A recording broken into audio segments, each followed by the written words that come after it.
श्रीराम समर्थ. जय जय रघुवीर समर्थ. गोंदवल्या श्री महाराजांजवळ भाऊसाहेब फॉरेस्ट नावाचे एक सात्विक, निरुपद्रवी आणि एकमार्गी गृहस्थ होते. ते श्री महाराजांशी मोकळेपणाने वागत. एके दिवशी वाण्याकडून रवा साखर घेऊन ते खोलीवर जात होते. वाटेत श्री महाराज कोणाशी तरी बोलत असता भाऊसाहेब तिथे थांबले. परमार्थ साधण्यासाठी मन विशाल असावे लागते आणि विकारांवर ताबा ठेवावा लागतो, असा श्री महाराजांचा बोलण्याचा विषय होता. त्यांचे बोलणे झाल्यावर भाऊसाहेब म्हणाले, महाराज, आपण म्हणता त्याप्रमाणे मी माझे मन विशाल केले आहे. ही रवा साखर मी सहज कोणालाही देऊन टाकीन. शिवाय अलीकडे मी राग तर सर्वस्वी सोडला आहे. असे असेल तर उत्तम, असे श्री महाराज बोलले व संवाद थांबला. भाऊसाहेब आपल्या खोलीवर गेले. इकडे श्री महाराजांनी रुपलक नावाच्या आपल्या भक्ताला बोलावले. हा पंढरपूरचा राहणारा असून मोठा धीट आणि हिकमती होता. श्री महाराज त्याला म्हणाले, अरे काय वाटेल ते कर आणि त्या भाऊसाहेबाला राग आण, ते माझे काम, असे म्हणून तो भाऊसाहेबांच्या खोलीवर गेला. ते तुकारामाचे अभंग लिहित बसले होते.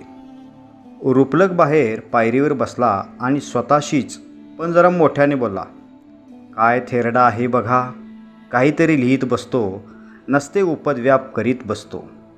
भाऊसाहेब शांतपणे त्याला म्हणाले, हे बघ रुपलक, तुझा आणि माझा काही संबंध नाही. मी अभंग लिहितो, त्यात तुझे काय जाते. यावर रुपलक जोरात बोलला, अरे जा गधड्या, कवडीचीही अक्कल नाही आणि म्हणे परमार्थ करतो. भाऊसाहेब ओरडले, खबरदार, जास्त बोलशील तर. यावर रुपलकने त्यांना आईवरून शिवी दिली. त्याबरोबर म्हातारा इतका संतापला की हातामध्ये रूळ घेऊन मारायला उठला. रुपलक पळू लागला व त्याच्यामागे भाऊसाहेब शिव्या देत धावले.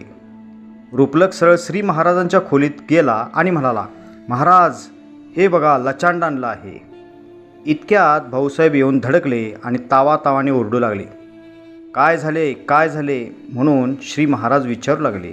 तेव्हा भाऊसाहेब म्हणाले, माझा राग फार वाईट आहे. श्री महाराज बोलले, पण भाऊसाहेब, तुम्ही राग सोडला आहे ना. हे शब्द ऐकल्यावर जणू काही डोक्यावर बर्फाचे पाणी ओतावे तशा झटक्याने रागाचा पारा उतरून भाऊसाहेब म्हणाले, अरे हो, खरेच की महाराज, हे मी अगदी विसरून गेलो होतो. नंतर श्री महाराज म्हणाले, राग जिंकणे ही गोष्ट इतकी सोपी नाही. स्वार्थ सुटायला आणि विकार ताब्यात यायला उपासनेचे बळ लागते. मी म्हणणाऱ्या तपस्व्यांना सुद्धा क्रोध आपल्या तावडीत पाहता पाहता पकडतो. मग आपल्यासारख्यांनी किती सावध राहायला पाहिजे ते बघा. म्हणून जो नेहमी नाम घेईल त्याची सावधानता टिकेल आणि विकारांवर स्वामित्व चालेल, असे मी म्हणतो. श्रीराम समर्थ. जय जय रघुवीर समर्थ. श्री अनंतकोटी ब्रह्मांड नायक राजाधिराज सच्चिदानंद सद्गुरु श्री ब्रह्मचैतन्य महाराज की जय. श्री ब्रह्मानंद महाराज की जय. जय जय रघुवीर समर्थ. श्रीराम समर्थ.